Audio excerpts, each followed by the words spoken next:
ndebera ururabo yarambwiye ngo ndagukunda cyane noneho uko abimbwira ararira kimwe cyo nibaza se urukundo rutuma umuntu ariko ntawe wamukubise ntawe wamubwira ariko urukundo rugatuma ubona Diane mwiza nanjye ndagukunda pe Imana iguha umugisha mwinshi ururabo rwanjye naruraranye kumusego nkajya byuka ndurebaho Mana we Imana nyir'ubutagatifu izakwitura ibyiza kibondo nk'uko uba wanekerejeho ukanezeza ukampa ibyishimo ugatuma ndara neza Mana we mbona umutima wanjye uguwe neza.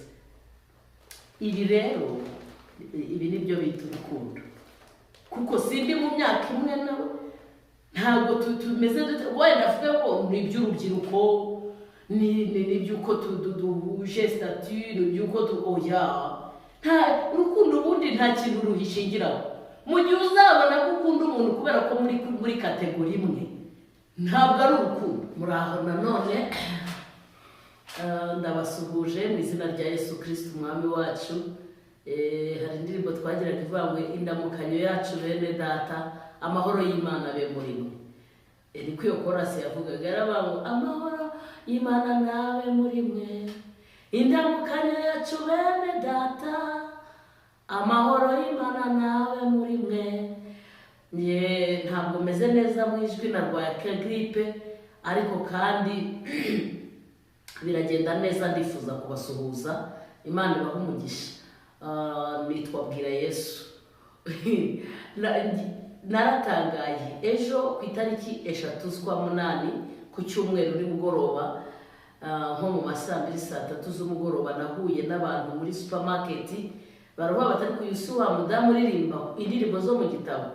Ndababwira nti ni ngewe barambwira ngo ubundi nyirizina witwa nde ndavuga ngo nitwa Bwira Yesu bati ntabwo bishoboka koko se niko witwa ndabasobanura niyo mpamvu iyo buri gihe nyine ndavuga ngo nitwa Bwira Yesu. Hari abantu rero bazi ngo ni ibyiniriro niryo niyise cyangwa n'ibya bintu bajya bavuga ngo bagiye gusenga Imana ibita amazina oya ni iry'ababyeyi banjye banyise Bwira Yesu Betshema. Rero nabyo ni ubuhanuzi ujye ubwira Yesu niwe gisubizo cy'ibibazo ufite niwe gisubizo y'ibyo abantu bananiwe Yesu arabishoboye. Rero Yesu niwe gisubizo cy'amakuba n'akagurimo n'intambara niwe wenyine wabihagarika abifitiye ubutware abifitiye ubushobozi kuko yahawe ubutware n'ubushobozi. Imana ibaha umugisha mwinshi. Rero bahaye ikaze uyu mwanya kuri Bwira Yesu TV. Imana ibane namwe kandi ibane nanjye mu minota mike ngiye kumara ariko ndifuza ko mbabwira yuko Yesu ari umwami. Ikindi kandi nubwo nivuze ariko ndi umubyeyi mfite umugabo n'abana 4 abahungu 2 n'abakobwa 2. Yesu yagiriye neza kuko niwe utanga urubyaro n'abatararubona azarubaha kuko niwo munezero wuzuye w'urugo. Niba Yesu yaraguhaye kubyara buri munsi ujye uhora usengera abatarabona umugisha wo kubyara nabo babona uwo mugisha. Rero Yesu abaha umugisha mwinshi. Ikindi ndi umukristo Mana we n'aka gasura mbonana ni Kristo. Ndi umukristo icyo ni ikintu gihumuriza umutima wanjye kinyibagiza ibyago byose nkumva nduhuwe n'umwami Yesu. Kuba umukristo byonyine ni ikintu kituruhura umutima kitwibagiza ibyago n'amakuba byo mu isi kuko tukiri mu isi ibyago n'amakuba byo ntibizabura oya. Kera hari ukuntu twigishwaga ngo ku musaraba biranagana tukanabiririmba cyane ariko ntabwo ugeraho ngo bite bigira bitya. Kwa Yesu birahari ariko biragusaba no kubitegereza ukabirindira kuko nyine iby'Imana birya ngo abarambije abarambiwe bagiye mugira amahoro y'Imana. Kuba umukristo rero bibe ikintu gihumuriza umutima wawe. Imana ibamugisha. Ndumva mbibwiye cyakoze sinzahwema kubibwira, kubera ko no kuvuga ko nitwabwira Yesu byonyine byakubwira ngo ibintu byose wari wishingikirizeho bishyire ku ruhande, ubwire Yesu, kandi Yesu arashoboye. Ubimubwira arabishoboye. Uyu munsi rero nifuje ko tuganira ijambo ry'Imana, ariko nkarizanana no gushimira abantu, kubera yuko mujye mureka dushimira abantu bakiriho. Bya bindi tuvuga bari muri serikeye cyangwa isanduku ntabwo babyumva, ariko kubashimira bakiriho baba babyumva. Nyine bumva binarimo. Gushimira umuntu ni byiza. Uzumve rero uhaye umwana ari umwana wabyaye, kandi ari inshingano zawe kumuha icyo agomba guhabwa. Iyo ugize ikintu umuha ntavuge ngo murakoze, njyeweho bitanongera nkagisubirana kugeza mbwiye ngo urakoze kandi ni inshingano zanjye kukimuha, ariko agomba kuwushimira. Rero niko ibintu bimeze, n'abantu tujye tubashimira bakiriho. Imana ibamugisha. Reka mvuge kuri iri jambo ry'Imana riri mu gitabo Pawulo yandikiye Abagalatiya ku bice byaho 5, igice cya 5 ku murongo wa 22. Aravuga ngo ariko rero imbuto z'umwuka ni urukundo, ni ibyishimo, ni amahoro, no kwihangana, no kugira neza, n'ingeso nziza, no gukiranuka. 23, no kugwa neza no kwirinda. Ibimeze bityo nta mategeko abihana. Imana iduhire. Haleluya. Pawulo yandikiye Abagalatiya arababwira ngo ariko rero imbuto z'umwuka ni urukundo, nirwo rwabaje, kandi na Bibiliya yarabivuze avuga ngo nubwo wagira indimi z'abantu n'iz'abamarayika, ariko ntugire urukundo nta kintu bimaze. None rero Pawulo yandikira Abagalatiya aravuga ati rero imbuto z'umwuka ziragaragara. Uyu munsi ndifuza ku rubuto rwitwa urukundo, nirwo nshaka kuvugaho.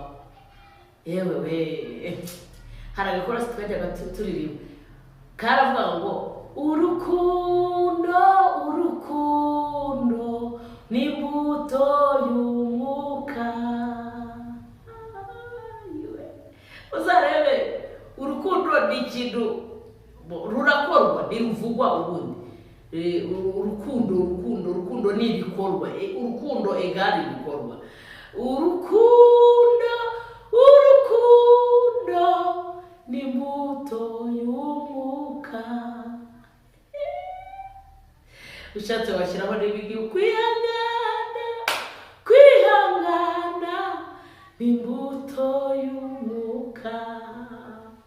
Urukundo ni imbuto y'umwuka.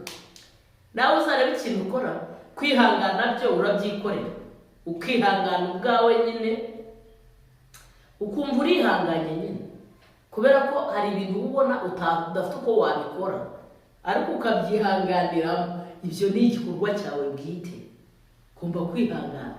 Wagera mu byo kwirinda, uririnda wowe ubwawe, kuko kwirinda nyine ugomba kwirinda kugira ngo ugire indangagaciro.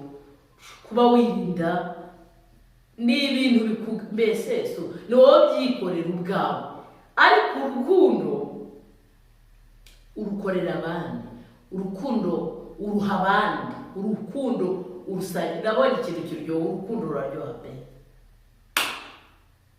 Uzarebe niba ukunze umwana wawe wibyaye ukamuha urukundo, ararukurana. Ndabaha urugero, papa ubyara yapfuye niga mu wa 2 primaire. Abantu tuvuka hamwe, ningira umugisha wo kugira umuntu ureba iki kiganiro azateraho comment hasi cyangwa azabibambwirira. Papa yarankundaga kugeza ku rwego umuntu wese abibona akabimenya.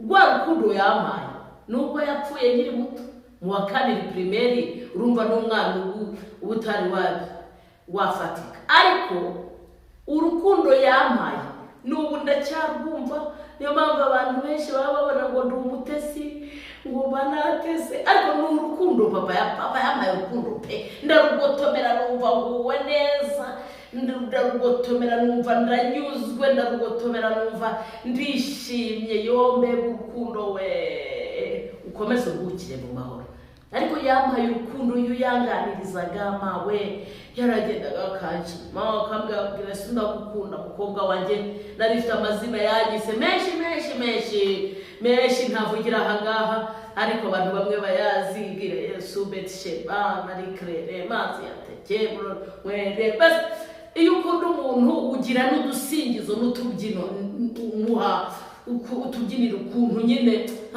urukundo yaba yagiye nk'abamizi ko atahanira indazi ryabwira Yesu ayiwe yaba yagiye ku isoko nk'amizi ko ari gutahane agakweto kabwira Yesu ka plastike twadukweto twa paparanguna akagenda kumutera akandodeshereza ikanzu yabaga ifite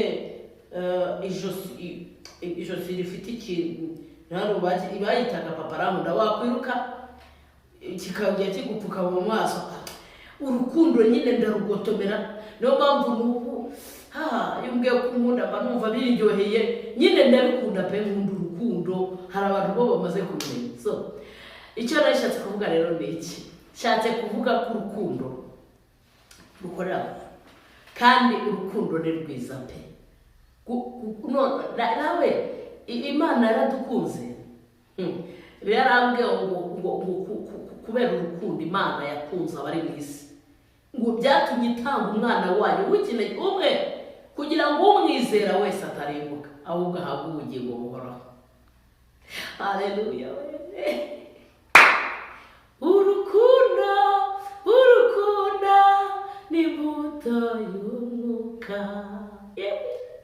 Mwebwe abakurikiye Bwira Yesu TV, urukundo ni imbuto y'umwuka. Ayiwe niba uzi ko ibyo ukora byose nta rukundo ufite, ndakubwiza ukuri, ijuru riri kure. Usibye uritanga, ariko nanone imbuto z'umwuka nizo. Ni urukundo nirwo rwa mbere. Ugomba gukunda abantu b'Imana, n'Imana yarabakunze ibaha Kristo nk'umwana wayo w'ikinege.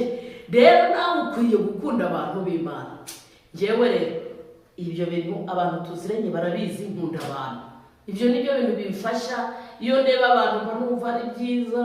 None iyo nagize umugisha nkagira abasura, nkaba mfite n'umugisha nkagira ikintu mbakiriza, ubugari wenda n'inyama, nkababona ari benshi bari gukora, mbabona nyine isi yanjye yose ari iyo, barumva ari byo bintu binejeje umutima wanjye. Ndagira ngo mbabwire ngo urukundo ni imbuto y'umwuka. Ndi hano rero ngo nshimire abantu bambwira ko bankunda pe. Ndabashimiye. Ndagira ngo mbabwire ngo urukundo ni imbuto y'umwuka. Kandi no muri ibyo yarabiririmye.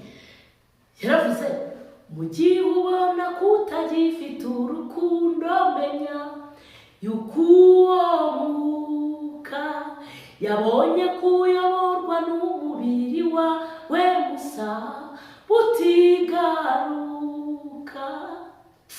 Dushaka uwo mwuka wera, ni Yesu wawutugeneye. Mwihangane nababwiye ko ntameze neza, nafite agagripe, ariko umuririmbyi yarabivuze, aravuga ngo mu gihe wowe uri kunyumva unkurikiye ubona ko nta rukundo ugifite, menya ko uwo umwuka iyo abonye gusa habura urukundo, kabone n'ubwo warega. Iyo hari urukundo ntushobora kubeshyera umuntu. Iyo ukunda umuntu ntiwamugambanira. Iyo ukunda umuntu uhora wifuza ko agiye atera imbere. Biravuze ko nta shyari wamugirira. Iyo ukunda umuntu uramusengera, ibyiza bye bibi byawe. Ibyo akose mbabwire ngo iki, urukundo ni imbuto y'umwuka. Nshimiye abantu bose bankunda. Pawulo rero yandikira Abagalatiya arababwira ati, rero imbuto z'umwuka ni urukundo, ni ibyishimo, ni amahoro. Kavuga icyo, ni urukundo, ni ibyishimo, ni amahoro. Impamvu babanze urukundo rero njyewe narayibonye. Udafite urukundo ntiwakwishima. Uhora namukushe, uhora uhekenya wewe, uhora utishenya, wabona runaka yakubise baka akada, ariko urukundo rutuma wishima. Udafite urukundo ntushobora kwishima. Wakwishima inyuma gusa tukabibona ukabitwereka ariko bitakurimo imbere. Urukundo rero ni imbuto y'umwuka kandi rukurikirwa n'ibyishimo n'amahoro. Iyo ugira urukundo muri wowe uhorana amahoro, kabone nubwo abandi baba babona ko bicitse ariko wowe uhorana amahoro. Yego, ayo mahoro n'amahoro meza tangwa na Yesu. Urukundo ni imbuto y'umwuka, rukazana ibyishimo, rukazana amahoro. Mbese izo mbuto zose ntukazibure iwawe. Rero nagambiriye kuvuga ku rubuto rw'urukundo. Urukundo rero rutera umuntu gukora ibyo agomba gukora. Rutera umuntu guhaguruka akaba yava mu bihugu by'i Burayi akaza mu gihugu muri Afurika n'urugero, azanywe n'urukundo. Nta kindi kintu kimuhagurukije ari urukundo. Urukundo rugira imbaraga, urukundo rurakora. Urukundo rutera umuntu kumva afite ibiro 25 cyangwa ibiro 5 by'umuceri akabigabana na mwene se. Urukundo ubundi rurakora. Rero uyu munsi nzaba no gushimira umwana w'Imana, ari umwana witwa Diane. Ubwirinde reka ryihorere mana we, sibwo bwa mbere abikoze ariko mbona bimaze kundenga. Ubu bakunzi babwira Yesu we, kambereke Diane akantu ejo yazaniye koko. Reba nawe, reba kanditseho ngo just for you, just for me, just for me. Mwarubonye? Mbese ndebera nawe ukuntu umwana w'umukobwa afatura nkuru akarukoresha. None yageze kuza kumbwira ngo ndagukunda cyane. Ndebera ururabo, ndebera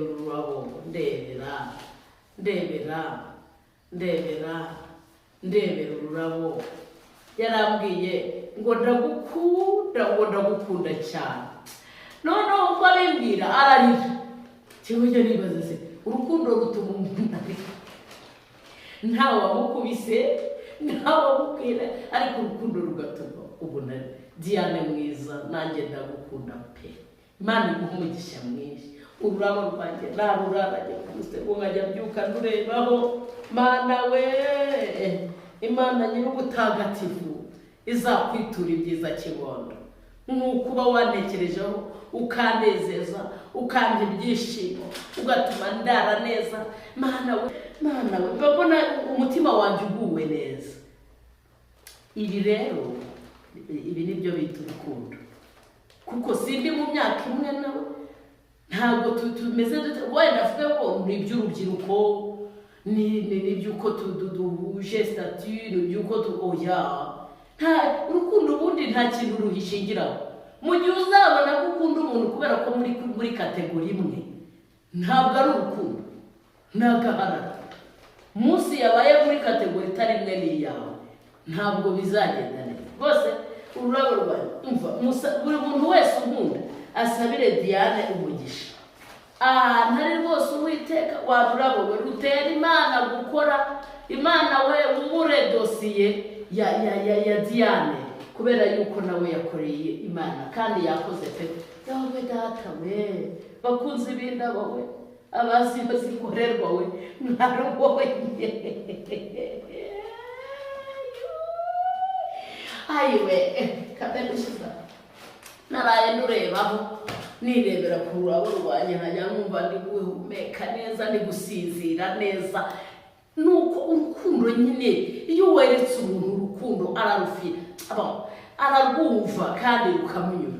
Imana iguha umugisha Diane, ntukabure ibyiza mu biganza by'Imana.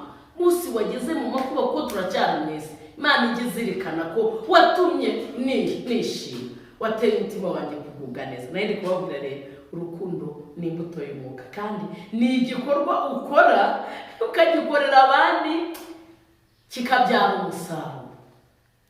Imana ibaha mwinshi. Mbifuje urukundo rero.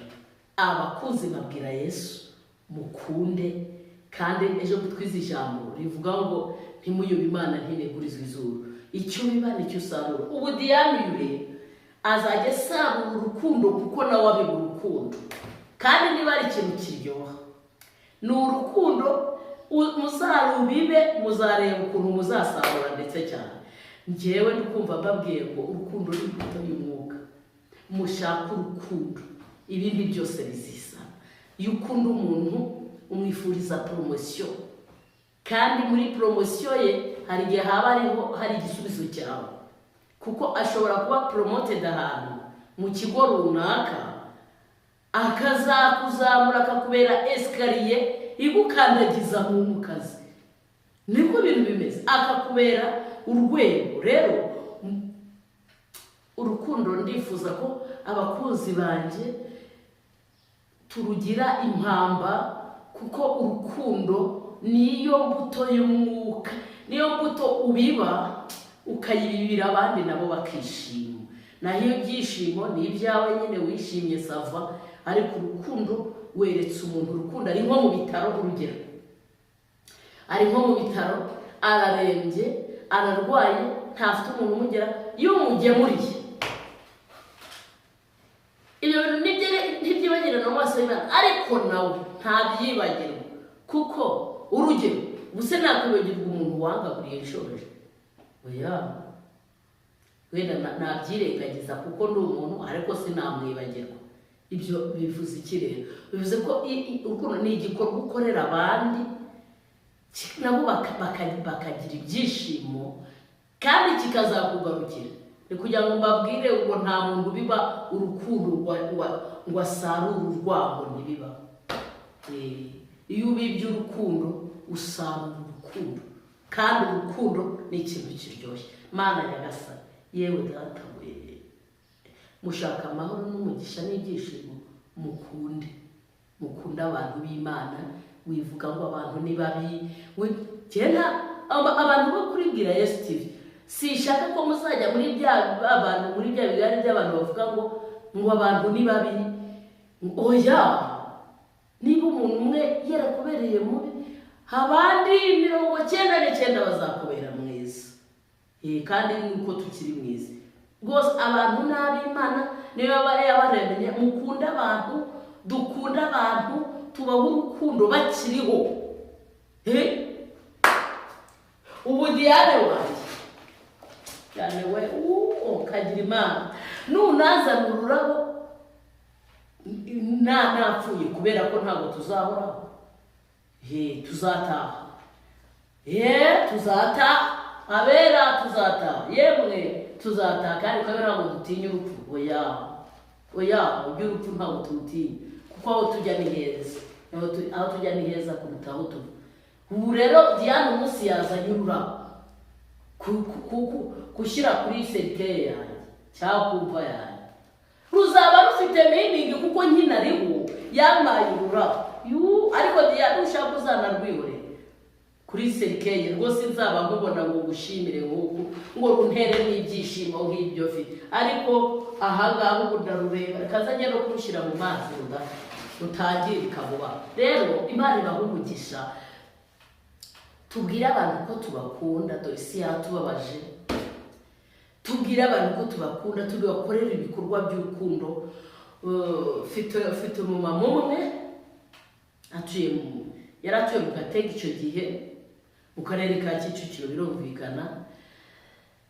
Narabyaye, nafite umukozi uri bumfashe, ariko araza yirirwaho afura, bafasha gufura no gukorera amasuku no kumfasha. Urumva naye ntarakomera. Ubwo se uwo muntu igikorwa cy'urukundo ndabizi, Imana yamuhaye umugisha, yarasaruye, ubu ntiwamumenya ntiwamureba, ariko nanjye ubwanjye ndabizirikana, kandi n'Imana irabizirikana. Rero Imana dukorera n'Imana izirikana, kandi Imana ni urukundo. Birarambye ngo udakunda ntazi Imana. witubesha kuza Imana ujyana ngo witarakase udakunda ariko Imana wenda gukunda pe. Ijambo ry'Imana ryarabivuze neza rirabyerura riravuga ngo udakunda ntazi Imana. Niba udakunda nta Mana uzi, kandi niba ukunda urobanura ku butoni nta Mana uzi. Imana ntabwo yigeze irobanura ku butoni. Mu mahanga yose abubaha Imana bagakora ibyo gukiranuka ab'Imana irabemera. Mu mahanga yose abubaha Imana bagakora ibyo gukiranuka ab'Imana irabemera. Imana yemera abantu bayubaha bagakora ibyo gukiranuka. Niba rero ukunda ukarobanura ku butoni nta Mana uzi, witubeshya pe. Nawe wikwibeshya ikintu kizakwereka kuza Imana. Kunda igitangaje, ukunde n'umwanzi wawe. Ibaza aho biriya tubwiye ngo ukunde mugenzi wawe. Mu mategeko 10 y'Imana hari birivuga ngo ukunde mugenzi wawe nk'uko wikunda. Ubwo rero niba ntaryuzuza wijya gucira ikaza umuruzi kubera ko nawe ntukunda. Wicira imanza ngo wabicaye, reka nawe kunda, kuko udakunda ntazi Imana. Rero Imana ibagirire neza. Nifuzaga kubabwira ngo urukundo ni imbuto y'umwuka, ni imbuto ubiba ikagarukira, kandi ikindi tujye tunezezwa n'ibyishimo by'abantu. Murakoze, Imana ibahe umugisha. Murakagira Imana ibahe umugisha, Imana ibanezeze, Imana ibahe ababakunda. Nako nari ngenda kavuze. Hari abantu bakabaho badafite umuntu babwira ngo ndagukunda, ariko nawe jya ushaka umuntu ubwira ko umukunda, bizakugarukira. Si wageze ngo abantu bapfa kumbwira ngo ndagukunda. Nanjye nkunda abantu, nirirwa babwira ngo ndagukunda, nabona biswi nkagenda nkayigura biswi. Ese wageze ngo gukunda ari ugutanga ururabo rungana rutya? Oya, ugenda uko imbaraga zawe zingana. Ariko urukundo rwo kumunwa, inshuti zanjye, ntabwo abantu barurekoneza, ntabwo abantu baruzirikana. Harimo nkanjye uri kuvugana namwe, abantu barabizi. Hari igihe ngenda nkagura akabiswi, mama we, biswi y'ijana, nkagenda mpa buri muntu wese biswi, tukayisangira turi nka 4. Nkumva nyine amahoro yanjye arahinze. Nuko gutanga ntabwo ari uko ufite byinshi, ahubwo gutanga ni umutima ukunda. Bana we, murakoze. Ndavuze ko ndi buvuge mu mpina amagambo, ariko mwihangane. Imana yo mugisha nicyo naje kubabwira. Rwose mukunde, nimumara gukunda mukore, bizabagarukira kandi cyane. Nuko nanjye ubwanjye nkunda gukora urukundo. Nkunda nyine kumva nagenda ngafata urugendo rwanjye ngatega nkajya nk'irusizi, nkajya gusura umuntu. Abantu barabizi, nkicara nkamusura, kuko utasuye umuntu ntiwamenya n'icyo usengera. Rero urukundo ni imbuto y'umwuka. Imana ibahe umugisha mwinshi babati kumbwira ko nkunda. Ndabizirikana, byitaho, biha agaciro ko nkunda umuntu nkunda.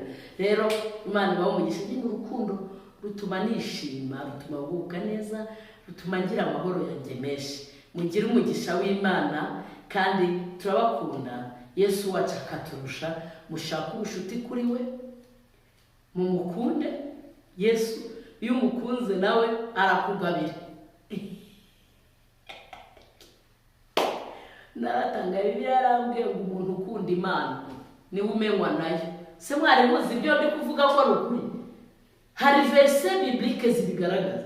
Umuntu ukunda Imana niwe umenywa nayo. Kubera iki se Bibiliya itambwiye ngo umuntu umeze gutya niwe umenywa n'Imana? Uyikunda. Bibiliya irambwira ngo nkunda bankunda. Datawe, uwo ni Imana. Imana yaratubwiye ngo ikunda abantu bayikunda, kandi abayishaka n'umwete bazayo. Gauda, ngewe ndinde wo kudakunda abantu bankunda. Rero bantu munkunda, nanjye ndabakunda pe.